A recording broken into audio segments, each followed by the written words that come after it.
예, 오늘 레위기 15장 31절로 33절 이 정결법의 총결론 부분 제가 읽겠습니다.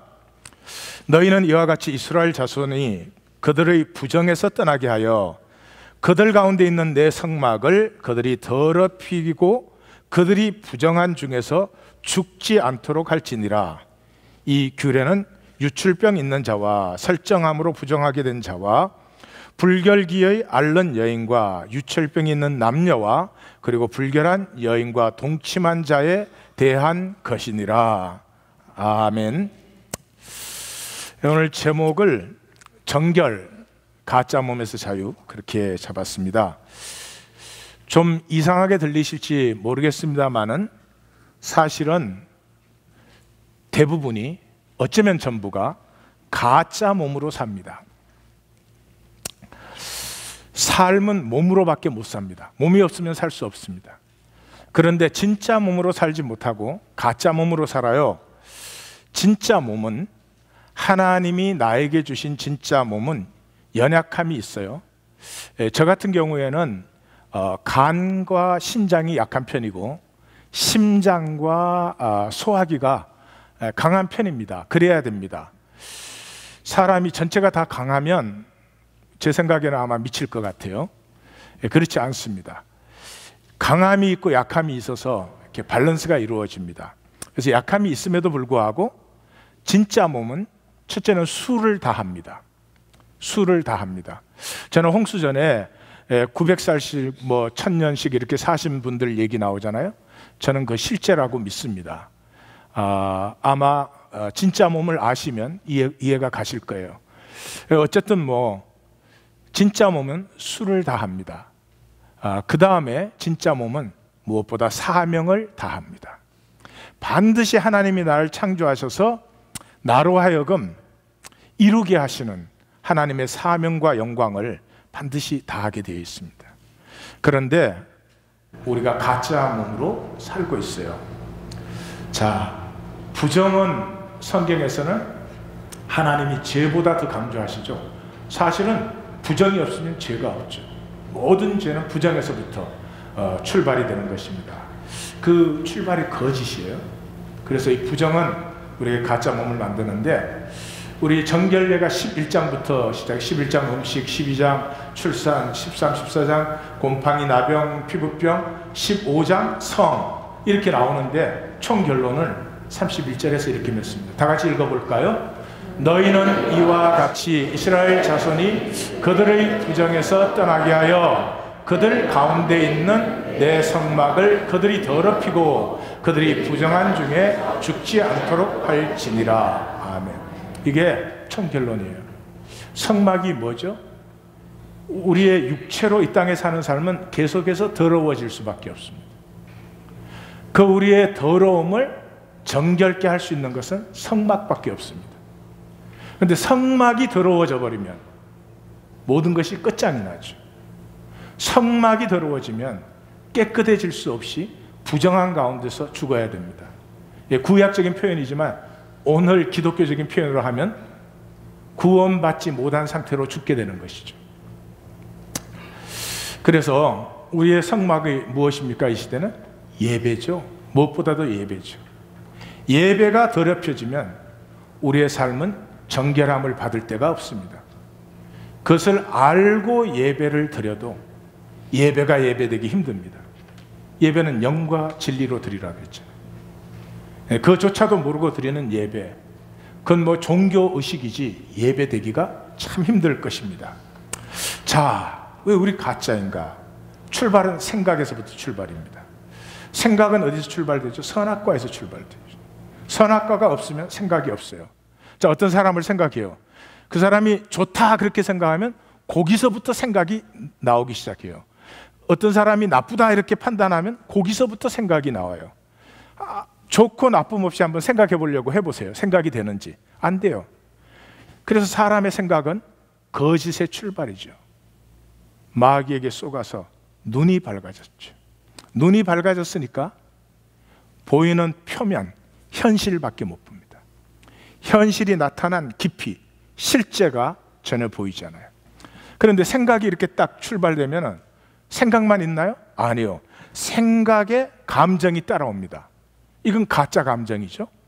예, 만약에 아내가 아프다 이러면 진짜 감정은 이래요.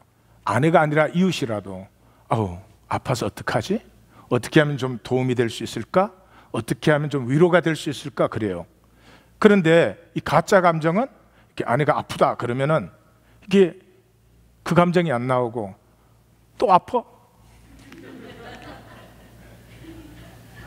아니 어제도 아팠는데 아이 간증이 시작하자마자 나오고 그러네요. 가짜 감정이에요. 절대로 사람은 그렇게 창조되지 않았어요.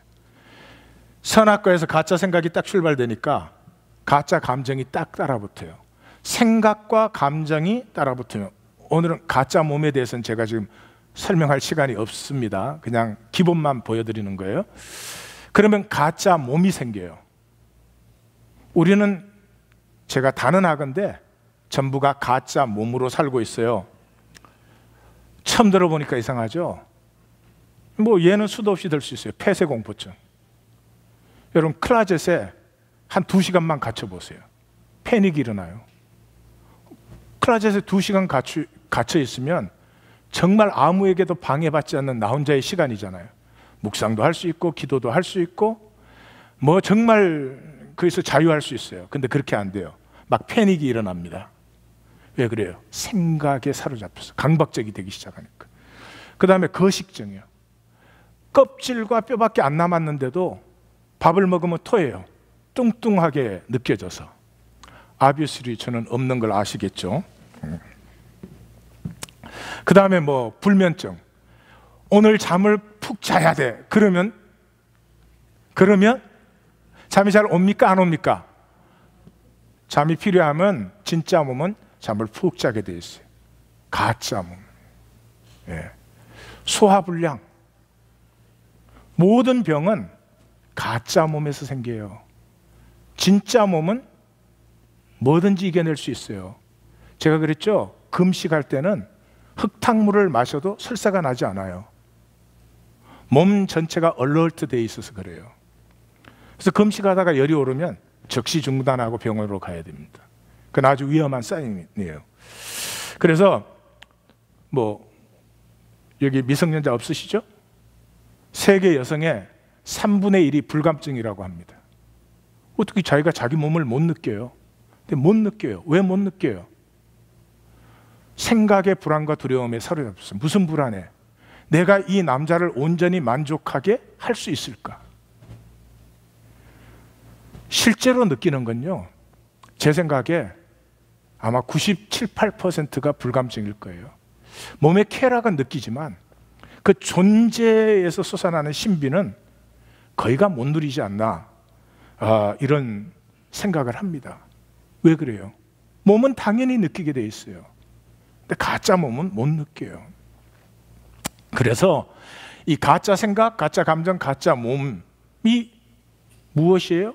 에고예요, 에고. 에고는 실제입니다. 우리의 현실적인 삶의 실제입니다. 절대로 제가 컨셉을 얘기하는 것이 아닙니다. 실제예요. 그래서 영이 살아나지 않으면 에고는 결코 죽지 못합니다. 그래서 거듭났다 이렇게 말하죠. 자, 제가 질문 하나 드릴게요. 에고가 하나님 믿을 수 있나요? 없나요? 이런 중요한 문제는 우리 하나님 교회는 다수결로 결정을 해요. 다수결. 예. 자, 결정하겠습니다. 에고는 절대로 하나님을 믿을 수 없다. 손 들어보세요. 없다. 그 다음에 이번에는 에고도 하나님 믿을 수 있다. 손 들어보세요. 있다. 에고로 믿는 사람은 다 들었구만. 예, 에고가 하나님 믿습니다. 잘 믿습니다. 어떻게 믿어요? 바리새적으로, 사두개적으로. 예, 야고보 사도가 말하잖아요. 내가 하나님은 한 분인 줄 알고 믿느냐? 잘한다. 귀신도 믿고 떠들어요. 에고 아주 잘 믿습니다. 절대로 중심의 진실함으로 믿지 않습니다. 사람에게 보이려고. 사실은 교회 나오지만 사람이 어떻게 보느냐가 중요합니다. 하나님에게 실제로 관심 없습니다. 사람에게는 얼마든지 나이스하게 하는 사람이 하나님에게는 정말 형편없습니다. 인색하기 짝이 없습니다. 왜 그래요? 에고의 믿음은 종교이기 때문에 그렇습니다.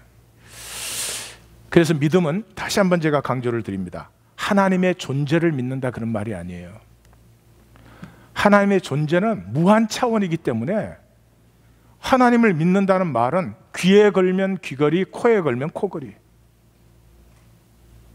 그거거나 아니면 에녹이나 엘리야나 변화산상의 주님의 수준에 도달한 거예요. 하나님의 존재를 믿고 교제하는 사람은. 제가 볼 때 관상을 보니 이 중에는 엄석. So don't ever tell me. 우리 인간 차원에서 하나님을 믿는다는 말은요, 하나님의 섭리를 믿는다는 게 육체에 있을 때는 그 섭리를 믿어서 육체를 벗을 때 얼굴과 얼굴을 맞대고 보는 것처럼 그때 하나님을 알아요. 내가 육체를 벗으면 나의 제한되었던 차원에서 내가 자유하게 될 때 섭리를 믿는다는 거예요. 하나님 나를 창조하셨는데 하나님 사랑이시니까 반드시 내가 이르를 유업과 영광의 자리가 있어요. 이 역사도 그냥 흘러가는 것 같지만 이 악이 세상을 가득 덮은 역사 속에서 하나님이 이루시는 하나님의 나라를 믿는 거예요. 그 핵심이 뭐예요? 하나됨이에요. 나의 유업, 하나님의 나라 핵심은 하나님 딱 하나예요. 하나님은 나와 하나 되기를 원해요. 하나님은 우리 모든 성도들과 하나 되기를 원하고 만물과 하나 되기를 원하십니다. 성경은 그게 전부예요. 그게 전부예요. 그것 없으면 구하고 자꾸 두드리세요. 그거 없는데 뭐 자꾸 그럼 좀 이상하잖아요. 웃기잖아요. 왜 그래요? 그게 생명이 자라는 유일한 길이에요. 하나됨이. 생명이 자라는 유일한 길이에요. 우리 아이들의 육체의 생명이 자라는 것도요, 부모가 하나 되어줘서 그래요. 부부가 하나가 되면 생명이 자랍니다. 생명이 자라지 못하면 사람이 욕심에 사로잡혀 갖고요, 욕심에 사로잡힌 사람의 얼굴은 아름다울 수가 없어요. 자유한 얼굴이 아름다워요. 생긴 게 자유롭다 그런 뜻은 또 아니에요. 나를 자세히 보니까 갑자기 또 설명이 필요해지네. 오늘 본문을 보면은 본문은 대부분이 유출병에 대한 규례다 이렇게 아마 100% 그렇게 할 텐데 아니에요. 잘 묵상해 보세요. 이게 3,500년, 4,000년 전 자료여서 그렇지 성을 정결하게 누려라 그걸 얘기하고 있어요. 유출병은 딱 시작할 때 한 번 나와요. 유출병이 뭐냐? 몸에서 뭐가 줄줄줄 흘러나오거나 흘러나야 될 게 막혔거나 그럼 유출병이다. 그래서 처음에는 그 유출병 환자와 접촉된 것, 뭐 침상이든 앉았던 자리든 뭐 그 몸이든 안장이든 뭐 하여튼 안 씻은 손으로 뭐 만졌던 그 다 부정하다는 거예요. 그 어떻게 옷을 빨고 몸을 씻으라가 6번 나와요. 근데 질거려서 씻을 수가 없으니까 질거려서 대신에 깨고 씻으라. 그러니까 7번이 나오는 거죠. 그 다음에 병자에 관한 것은 그 병자는 그러면 병자가 나았어. 그럼 7일을 두고 보라는 거죠. 그래서 깨끗하면 옷을 빨고 몸을 씻고 8일째는 반드시 속죄제와 번제를 비둘기 2마리로 드려라. 그러니까 부정이 속죄제를 드려야 돼요. 하나님에게서는 죄보다 부정이 더 심각한 거예요. 죄는 용서받으면 되지. 부정한 것은 스스로 부정하기 때문에 하나님 앞에는 심각한 것이죠. 그 다음에 이제 남자가 설정을 했다. 설정을 했다는 것은 아마 자기도 모르는 사이에 정액이 나온 걸 얘기하는 것 같아요. 신명기 23장 10절에는 몽설이라고 되어 있는데 왜 그렇게 했는지 모르겠어요. 몽정이죠. 그렇게 그랬던 어쨌든 또 정액이 묻었을 때 그것도 부정하고 남자와 여자가 동침해서 설정하는 거 그건 당연한 거잖아요. 그것도 그렇게 됐을 경우에는 부정하다는 거예요. 전신을 다 씻고 옷과 묻은 옷과 가죽도 다 씻고 저녁 때까지 부정하다. 여러분, 우리는 샤워실 들어가서 목욕하면 되잖아요. 그 당시에 전신을 씻는 게 쉬워요? 어렵습니다. 하나님이 뭐 이렇게 복잡하게 만드셨을까? 아니죠. 성에 대해서는 깨끗해야 된다. 이걸 심어주는 거예요. 성에 대해서는 깨끗해야 된다. 그래서 여인이 월경하는 게 당연한 거죠. 그렇지만 7일간 부정하다. 그 접촉된 것 다 부정하다. 만약에 월경 때 남자가 관계를 가졌으면 그 남자도 7일간 부정할 뿐만 아니라 그 남자가 앉은 침상 뭐 이런 거 다 부정하다는 거죠. 그러니까 성에 대해서 하나님이 깨끗해야 된다. 이걸 얼마나 강조하시는 거예요. 그 다음에 여자가 유출병인 경우 생리기간이 아닌데 유출이 된다. 두말할 것 없이 접촉한 모든 것과 다 부정이 됩니다. 옷을 빨고 몸을 씻고 접촉돼서 부정한 것이 저녁까지 부정하다. 유출병자는 7일, 나은 후에 7일을 기다려봐서 깨끗하면 그때 번제와 속죄제를 드려라. 정리를 해보십시다. 제가 성의 신비에 대한 순전함 이렇게 표현을 했는데, 이 본문이 우리에게 얘기해주고 있는 첫 번째는 성이라는 거 깨끗해야 된다. 그거 말하고 있는 거예요. 성에 대해서는 인류 역사엔 두 가지예요. 두 가지 중에 하나예요. 고대 건동. 근데 사실은 인도나 중국이나 동남아시아 똑같아요. 생각을 해보세요. 옛날 사람들이 남녀가 성관계를 가졌는데, 그때는 뭐 생물학적으로 아무것도 모르잖아요. 성관계를 가졌는데 얼마 있다 보니까 아기가 생기고 나온단 말이에요. 그러니까 이게 성관계라는 게 무언가 굉장히 신비하고 엄청난 능력이 있는 걸로 생각하기 시작하죠. 그래서 이걸 종교화 시켰기 때문에 고대 건동의 종교는 하여튼 무슨 신을 섬기든지 신전 창녀가 있어서 이 성행위가 꼭 그 제의식 속에 들어가 있었습니다. 하나님은 성이라는 게 무슨 뭐 그렇게 하고 능력 받는 게 아니야. 그래서 그렇게 하면은 무슨 능력이 자기에게 생기는 걸로 생각을 해요. 깨끗해야 되는 것이야. 깨끗해야. 예. 그런데 현대는 어떻게 됐어요? 현대는 우리가 이제 뭐 이렇게 생물학도 좀 알고 뭐도 좀 알고 그러니까 그게 뭐 하나도 신비한 게 아니야. 이 난자와 정자가 만나갖고 애가 생겨서 이렇게 나오는 거야. 그래요? That's it? 한 생명이 잉태되고 태어나는 게 That's it? Of course not. 그 다음에 남자와 여자가 그 갖는 성행위가 둘 중에 하나예요? 순전한 육체의 쾌락이든지 아니면 뭐 신비한 능력이든지 그래? 아니에요. 존재와 존재가 서로를 가장 깊이 느낄 수 있도록 하나님이 주신 은혜예요. 무엇 때문에? 하나님과의 영적인 교통은 사실은 존재의 신비를 느낄 수 있는 사람에게는 그것을 훨씬 넘어서는 엄청난 신비와 기쁨입니다. 그래서 남자와 여자가 성관계에서 만날 때 단순한 육체적 쾌락도 아니고요. 그래서 정말 한 존재가 한 존재를 온전히 존중하는, 그것이 가능한 유일한 관계가 남녀 간의 성관계입니다. 성경이 어떻게 표현하는지 한번 들어보십시오. 입술은 홍색 실 같고 내 입은 어여쁘구나. 너울 속에 내 뺨은 석류 한쪽 같구나. 내 두 유방은 백합화 가운데서 꼴을 먹는 쌍태 어린 사슴 같구나. 너는 동산의 샘이요 생수의 우물이요 레바논에서부터 흐르는 시내로구나. 이게 한 남자가 한 여성을 자기의 가장 깊은, 자신의 가장 소중하고 깊은 부분으로 서로가 만나는 거 아니에요? 그러니까 그 부분을 만나는 게 아니고요, 그것을 통해서 가장 자기의 소중한 것을 열어주는 그 사람의 삶과 존재를 만나는 것이고, 또 그 사람 역시 나의 가장 깊은 존재를 만나는 것이죠. 그 하나님의 생명이죠, 그 안에 들어있는. 그래서 어떻게 표현할 수 없는 신비입니다. 그것을 표현하고 있죠. 우리가 삶을 전혀 모른다는 것은 가장 기본적이고 가장 중요한 면에서부터 확실합니다. 경외감을 상실했어요. 이 현실 때문에. 돈 때문에 생명과 실제에 대한 경외감을 상실해 버렸어요. 누가 불쌍해요? 우리가 불쌍하지. 모든 것이 컨트롤할 수 있는 것이고, 모든 것이 내가 판단 딱딱 해가지고 계산할 수 있는 것이고, 그 사람에게 무슨 행복이 피어날 수가 있어요? 경외감을 상실해 버렸죠. 두 번째가 성의 정결에 대한 강조죠.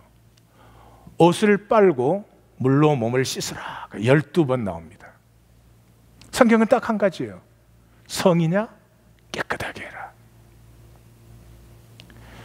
남편과 아내 사이의 성관계가 당연하겠지만 그걸 깨끗하게 생각하기 시작하면서부터 전혀 새로운 차원이 열리기 시작합니다. 육체적 쾌락으로만 생각하시면 아마 아무것도 못 느끼고 못 누리실 거예요. 그럴 것입니다. 자, 정결. 성경은 왜 이렇게 정결을 강조하는가? 정결이 실제에 이르르는 유일한 길입니다. 다시 한번 말씀드려요. 정결함이 없이는 실제에 이르를 수가 없습니다. 무슨 말인지 설명합니다. 첫째는 우리가 할 수 있는 정결은 외적 정결이에요. 우리는 뭐 외적인 건 그냥 더럽게 놔두고 삶은 함부로 살면서 내적으로는 정결하게, 그건 육체를 가진 인간에게는 불가능해요. 한국에는 그런 이단도 또 많잖아요. 그럼 뭘 몰라서 그래, 기본적인 걸? 외적 정결이 우리에게 출발점이에요. 근데 외적으로 나타난 내 삶과 내 존재를 정결하게 관리하고 가꾸기 시작하면서부터 내 속에도 정결함이 피어나기 시작합니다. 내적 성결은 가꾸지 않고 외적인 정결만 가꾸는 자들을 뭐라 그러죠? 종교인이라고 합니다. 그래서 예수님 만났을 때 바리새인들과 서기관들이 그렇게 질문했잖아요. 당신들은 어떻게, 지금 레위기 15장 얘기하는 것입니다. 부정한 손으로 떡을 먹습니까? 예수님 뭐라고요? 바깥에서 들어가는 게 아니고 안에서 나오는 거야. 안에 성결이 있어야지. 그렇게 하는 거죠. 예, 지금 종교인들 다 똑같습니다. 내가 하나님 앞에 누구냐에 별로 신경 쓰지 않습니다. 그냥 교회 나와서 여기 사람들 앞에 인정받으면, 특별히 목회자한테 인정받는 게 목숨을 걸고 사는 것 같아요. 예. 목회자가 인정해줘가지고 뭐 삶에 덕된 거 있습니까? 아니, 부담만 커져. 인정하면 자꾸 뭐 이거 해라 저거 해라 시키거든. 옆에 분에게, 그래서 저는 목회자에게 인정 안 받습니다. 대답을 해주세요. 지혜가 있군요. 외적인 정결에서 모든 것이 시작됩니다. 그런데 그 외적인 정결은 반드시 중심의 정결함과 진실함을 향해야 된다는 걸 기억하십시오. 자, 그럼 그 성결이 왜 중요하느냐? 성결에서 묵시가 열려요. 묵시가. 이 성경이 묵시입니다. 계시입니다. 계시라는 말은 현실에서는 안 보여요. 현실에서 보이는 걸 왜 계시예요? 현실에는 안 보이는 것. 다시 말해서 그런 현실이 있는 깊이, 이 깊이가 열려야 돼요. 그 왜 성결에서만 묵시가 열리나? 성결의 반대는 욕심이니까요. 욕심이 있는 사람은 현실밖에 안 보입니다. 바둑을 뜨면요, 이기려고 달려드는 사람은 반드시 자기가 먼저 죽지요. 자충수를 뜨게 돼 있어요. 이기려는 욕심에 사로잡혀서 아무것도 안 보여요. 이기든 지든 훈수를 뜨는 사람이 돼서 한 걸음만 물러서면 두세 수가 더 보여요. 그런데 내가 욕심에서 정결하게 돼봐요. 이러한 현실이 있는 실제, 그 깊이, 뿌리가 보이는데 어디까지 보이죠? 모든 현상이 나타나는 실제, 그 실제의 뿌리는 누구실까요? 모든 실제의 뿌리는 누구실까요? 예, 1. 이학권 성도, 2. 궁정한 성도, 3. 또 할래? 3. 하나님. 3. 하나님. 하나님. 예. 하나님은 현실에서는 절대 안 보여요. 그래서 뭐 꿈에 하나님 봤다는 사람 보면 그냥 멀리 하세요, 멀리. 예? 예.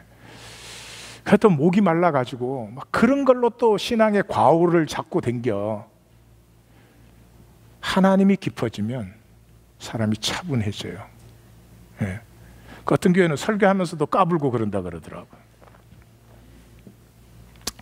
하나님은 현실에서는 나타나실 수가 없죠.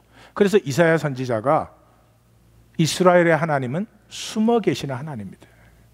그래서 현실을 넘어서서 그 깊이가 열리기 시작할 때, 묵시가 열릴 때 무엇을 만나요? 숨어 계시지만 하나님을 만나요. 이건 숨은 변수예요. 이 세상은 절대로 알 수가 없어요. 이 묵시가 열린 사람만이 알고 있는 변수예요. 그래서 이 사람은 반드시 승리하게 돼 있어요. 반드시 참된 의미의 성공을 하게 돼 있어요. 그래서 다니엘서가 뭐예요? 다니엘서 쫙 여시면 다니엘서의 12장까지의 모든 사건은 여기에 달려 있어요. 뭐 포로로 잡혀갔다 이렇게 서론이 나온 다음에 뭐예요? 다니엘이 뜻을 정하여 자기를 더럽히지 아니하리라 하고 자기를 더럽히지 아니하도록 환관장에게 구했다 이렇게 나와요. 무슨 말이죠? 포로 소년이 제국의 황제의 코트에 불려들갔어요. 그럼 얼마나 욕심이 동하겠어요. 여기서 성공해야 되는데, 여기서 다른 사람들을 다 물리치고 내가 발탁돼야 되는데 얼마나 그러겠어요. 그 욕심을 하나님 앞에 내려놓았어요. 8절이 다니엘은 뜻을 정하여요. 9절이 하나님이 나와요. 자기를 정결케 하면서 숨어있는 하나님의 변수가 보이기 시작하죠. 그래서 결론이 어떻게 나와요? 모든 그 바벨론의 모든 그 지혜자들보다 다니엘의 지혜가 10배가 뛰어났다. 이렇게 나오는 거죠. 스티브 잡스가 스탠포드 졸업식에 가서 이렇게 말했습니다. 욕심은 삶을 무기력하게 만든다. 삶이 부차적이 되니까. 보세요. 욕심으로 성공할 수 있는 사람 있어요? 없어요. 증명이 간단하잖아요. 욕심으로 성공하면 모두가 성공했어야지. 다 욕심 부리니까. 절대로 아닙니다. 욕심으로는 절대 성공 못합니다. 아니, 성공할 수 있는 것도 막아버리죠. 그냥 자기 속에 있는 생명을, 열정을 그냥 살면 되는데 욕심이 딱 들어오면 삶은 이미 세컨더리가 돼버리는 거죠. 이 스티브 잡스의 말을 저는 이렇게 고쳤습니다. 인색함은 신앙을 무기력하게 만든다. 하나님을 부차적으로 만드니까. 인색하다는 말이 뭐예요? 현실이 전부인 사람은 인색해요. 현실이 전부인데 어떻게 나눠요? 현실이 전부이면 뭐 굳세게 지켜야죠. 그렇게 되면은 나머지 모든 것은 다 떼내려 가버리는 것이죠. 자, 외적 정결에서 내적 성결이 출발되고 내적 성결이 있을 때 묵시가 열려서 현실을 넘어서서 그런 현실이 있는 깊이를 보게 한다. 그러므로 신앙은 반드시 실제를 누려요. 신앙은 현실을 넘어서 실제를 누리기 때문에 승리를 해요. 실제를 누린다는 말은 반드시 되어질 일이 또 보이기 시작해요.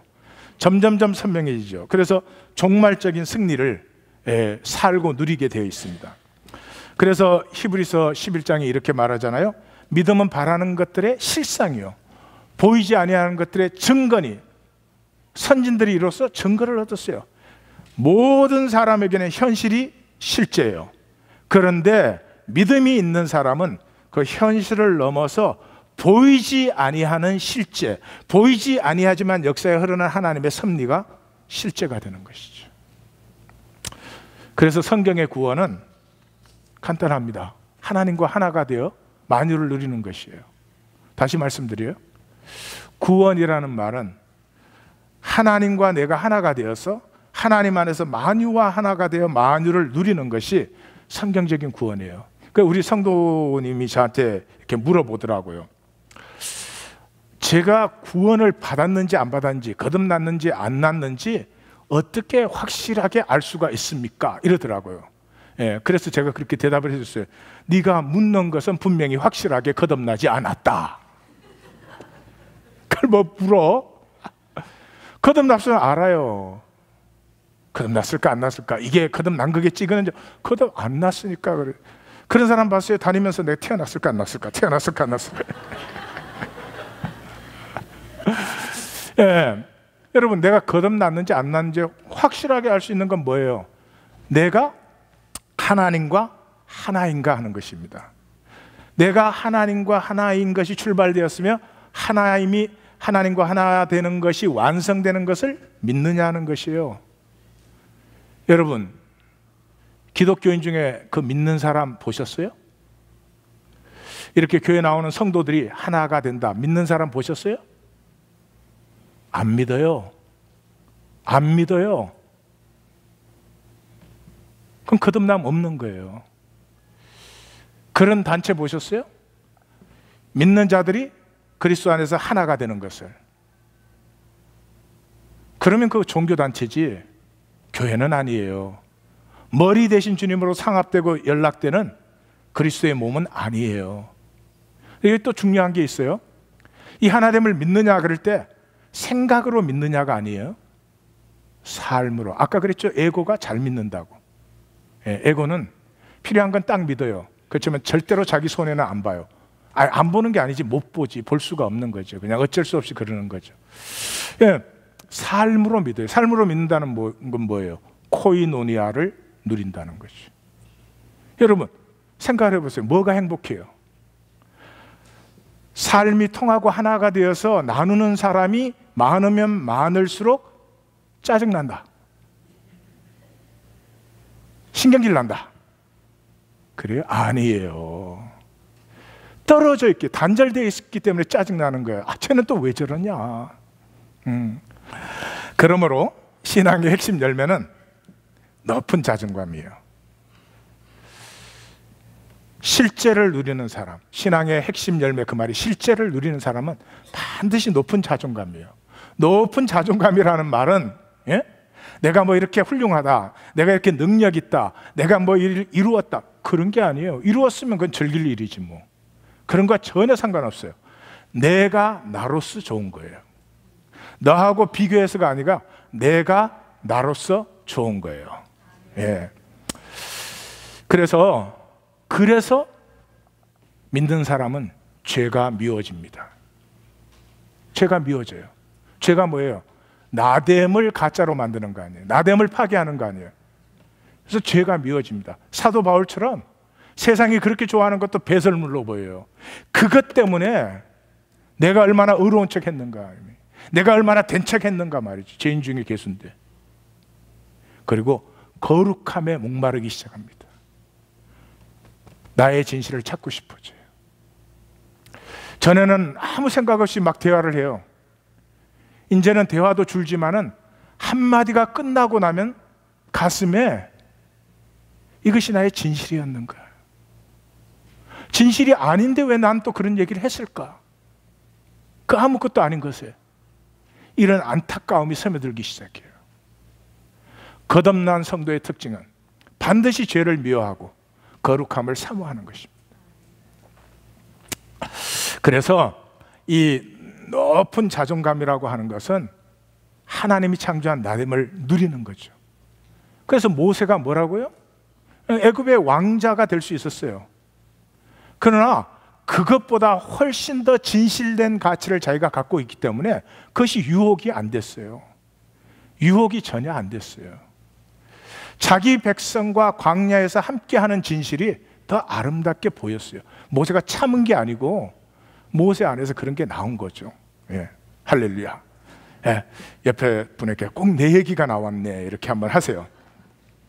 좀 죄송한 분은 앞으로 내 얘기가 나왔네 이렇게 선언하십시오.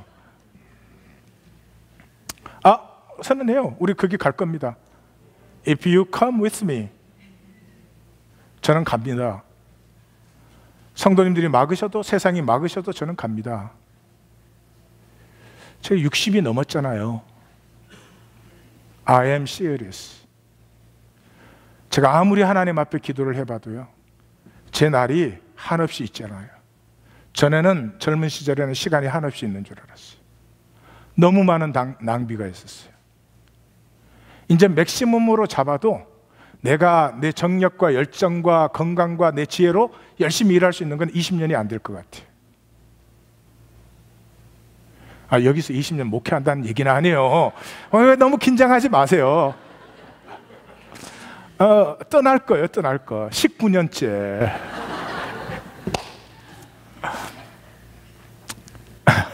No. 제가 갈 길이 있습니다.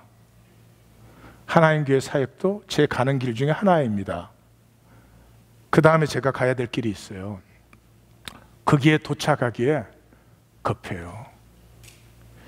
이미 2년 가까이 제가 내 시간을 이렇게 써서는 안 되는구나. 그래서 그것을 위해서 시간을 따로 떼려고 굉장히 애를 씁니다.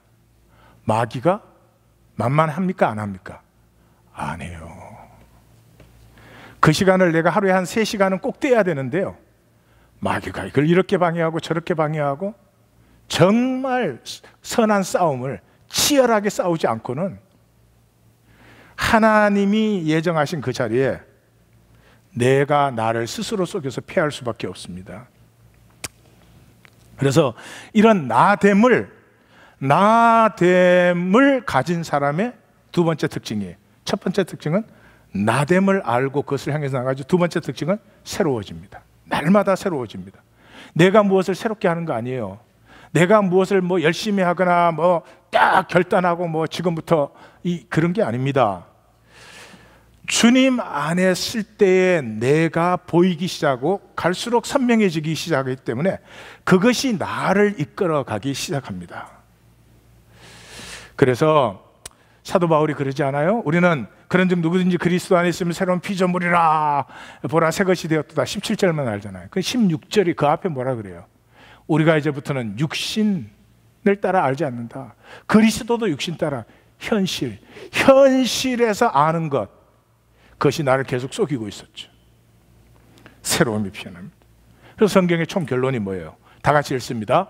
보라 내가 만물을 새롭게 하노라. 그리고 뭐라고요? 이 말은 신실하고 참되니 기록하라 그랬습니다. 자, 오늘의 말씀의 마지막 부분입니다.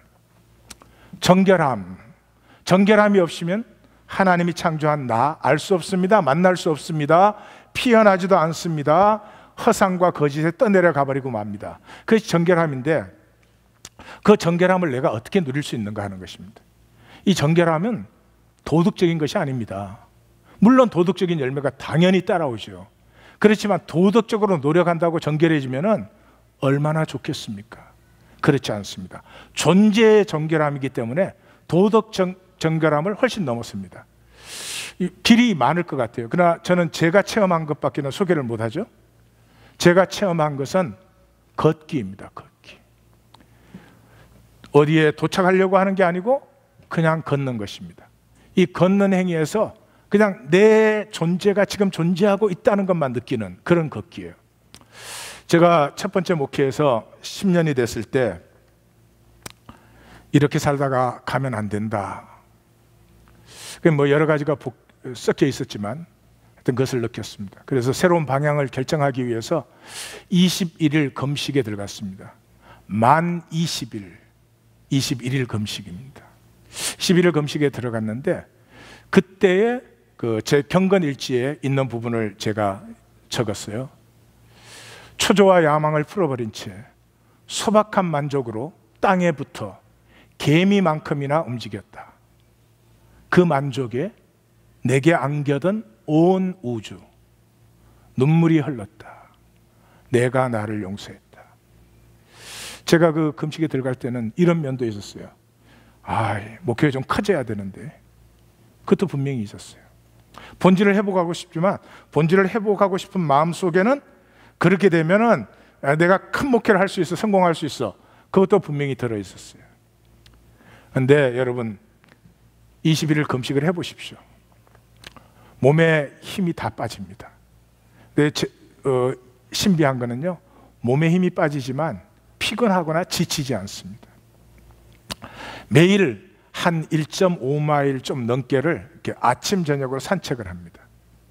그 산책을 하면서 기도를 합니다. 그래서 저는 기도할 때 눈 감고 하는 기도보다도 눈 뜨고 할 때 집중이 더 잘 될 때가 많습니다. 제가 가끔 이렇게 마감 기도할 때 눈 뜨고 하거든요. 어쨌든 저는 눈 뜨고 기도하는 걸 좋아합니다. 눈 감고도 물론 기도를 하지만 더 많이 하겠죠. 이 경건일지를 읽을 때마다 뚜렷하게 기억이 나요.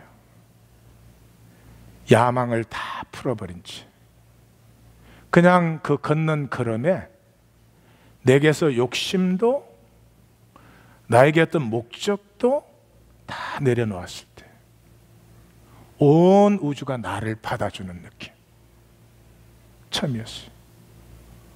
온 우주가 나를 그대로 받아줘요. 왜 그런지 모르지만 눈물이 흘렀어요.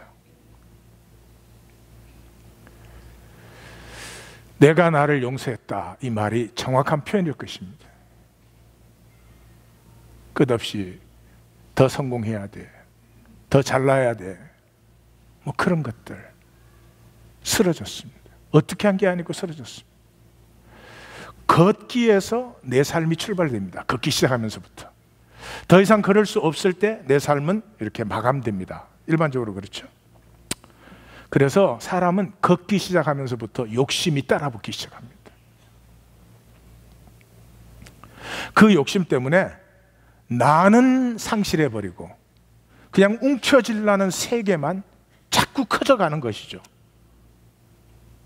점점 메마르고 점점 더 비참해지고 그렇게 됩니다.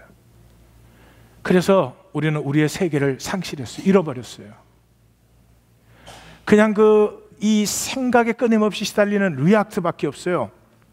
내 안에 있는 세계, 내 안에 있는 신비는 완전히 상실했습니다. 프랑스의 스트라스부르대의 사회학 교수인 다비드 드 브로통이라고 하는 교수님이 있습니다. 이름이 뭐 브루통이 있는지. 근데 책은 몸과 사회, 몸과 현대성의 인류학, 살아있는 살, 위험한 열정, 뭐 이런 책. 제목만 들어도 읽고 싶지 않으세요? 그런 책을 쓰신 분인데 그분의 모든 책에서 말하는 게 한 가지죠. 현대인은 삶을 상실했다. 왜? 객체화가 되어버리니까. 각종 편의 도구를 만들었어요. 이제는 가는 것도 뭐 차를 얼마나 편하게, 이제 운전 안 해도 되고 뭐 그렇게 된대 그러잖아요. 뭐 하여튼 정보도요, 스위치만 몇 개 누르면 정보를 다 가질 수 있어요. 제가 대학 다닐 때만 해도 논문 하나 이렇게 얻어내려면 가서 그 도서관에 카드 찾아가지고요, 그 섹션에 가면 꼭 딴 애들이 먼저 빌려갔어. 그 왜 그런지 알 수가 없어. 몇 번을 가서 겨우 해가지고 그 지하실에 있는 카피실 내려가가지고 Do you know what I'm talking about, right? Once upon a time. 근데 요새는 뭐 뽕 가지고 톡톡톡 하면 원하는 대로 다 올라요. 영상까지 또 올라요. 그러는 속에서 우리 자신은 오히려 객체화되어 버렸다. 그렇죠? 주거, 통신, 교통, 이 지식 얻는 거 너무너무 편해지면서 오히려 주체가 아니라 어떻게 하면 좀 편안한 집을 갖느냐, 어떻게 하면 또 이런 차를 갖느냐. 여러분 오해하지 마십시오. 좋은 차, 좋은 집 누리십시오. 아직도 이해를 못하는 분이 계세요. 좋은 집, 좋은 차 갖지 말으라. 이학구 목사는 그런다. 아니, 가지세요. 다만 그냥 저한테 먼저 하나 주고 자기도 안 될까요? 좋아. 안 줘도 좋으니까 누리시라고. Enjoy. Don't identify. 집이 나라고는 생각하지 말아요. 차가 나라고는 생각하지 말아요. 그건 어리석고 비참한 거예요. Anyway, 오히려 사람이 객체화가 돼가지고요, 사람이 집을 위해서, 차를 위해서 그렇게 살고 있다, 뭐 그건 당연한 얘기를 하신 분이에요. 이제 만화를 좀 몇 개 보겠습니다. 첫 번째 만화는 컴퓨터를 새벽 3시까지 했어요. 이제 그만 자야 돼. 그리고 누워서는 다시 셀룰폰으로, 스마트폰으로 얘기야. 우리 중에 그런 분 계시죠? 두 번째 만화는 와이프가 계속 이렇게 스마트폰만 보고 있어요. 그러다가 남편이 이제 컴퓨터 게임하니까 당신 중독이구나 이래요. 세 번째 만화는 옆에 새가 울고 있는데 스마트폰으로 새소리 더 많이, 더 마음대로 들을 수 있으니까. 네 번째 만화는 이 폰을 2초마다 점검하는 애딕션에서 자유하기 위해서 이걸 딱 써서 자기는 중독에서 자유하다 그래요. 더 보여드릴 수 있는데 마지막 거는 천국에 갔어요. 스마트폰이 없어갖고 서로 얘기를 못하고 폰은 없는데 계속 손만 이러고 있는 거야.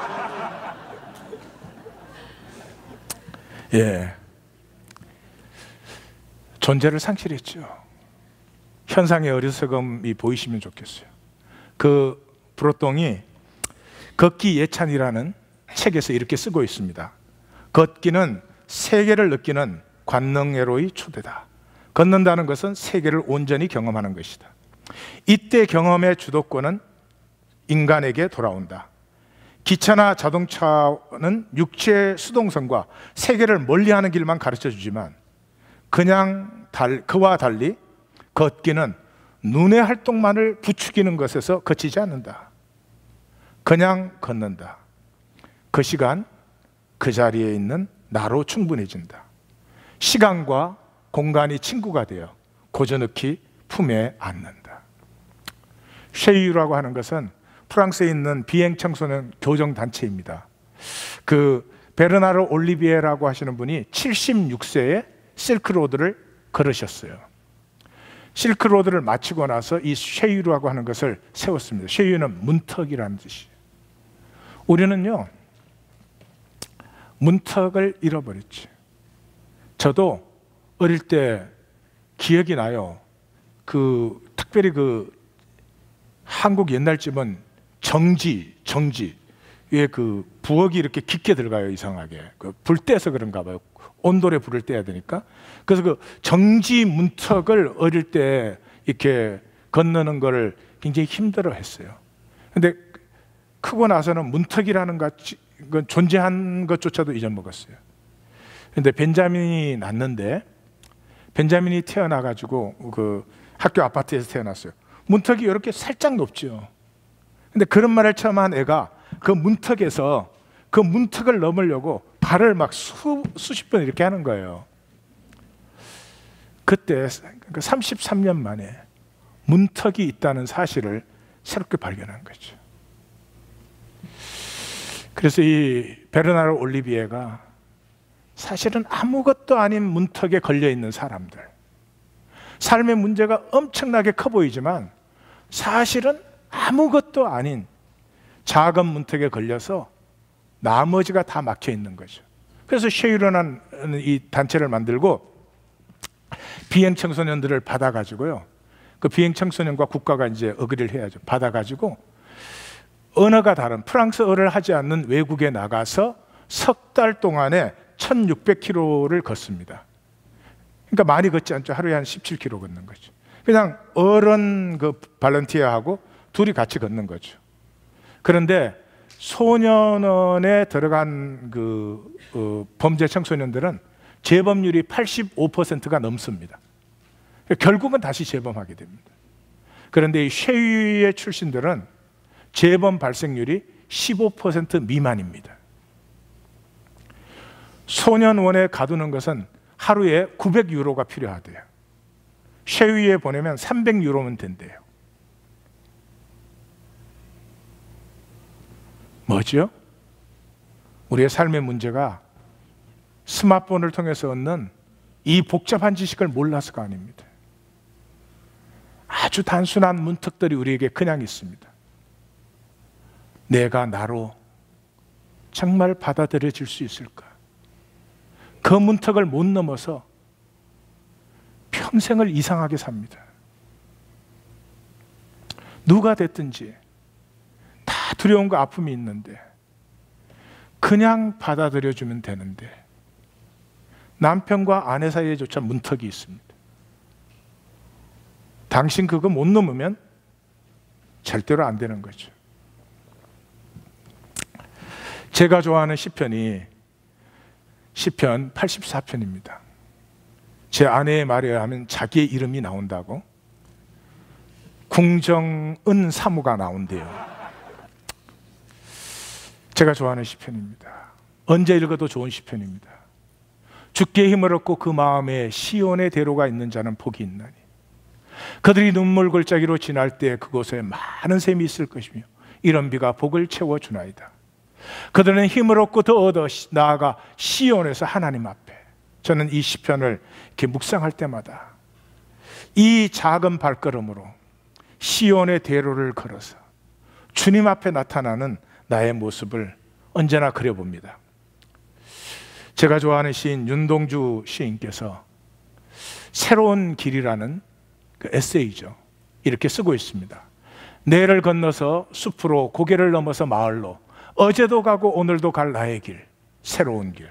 매일 다니는 길인데 새로운 길이에요. 민들레가 피고 까치가 날고 아가씨가 지나고. 동주 씨도 저랑 별로 차이는 없는 것 같아요. 바람이 일고 나의 길은 언제나 새로운 길. 이건 생각으로 걸으면 항상 똑같은 길이죠. 거기에 목적이 있어서 가면 언제나 같은 길이죠. 몸으로 걸으면 새로운 길이죠. 오늘도 내일도 내를 건너서 숲으로 고개를 넘어서 마을로. 하나님 뭐라고 말씀하십니까? 너희의 발바닥으로 밟는 것은 다 너희의 소유가 된다. 이거 점 찍고 댕기라는 얘기 아니죠? 몸으로 산 것이, 가짜 몸으로 사는 것이 아니고 진짜 몸으로 산 것이 나의 유업, 나의 생명입니다. 내 발로 밟는 땅은 영원히 너와 내 자손의 기업이 되리라. 기도하십시다. 주님 마음 내게 주소서. 나를 향하신 주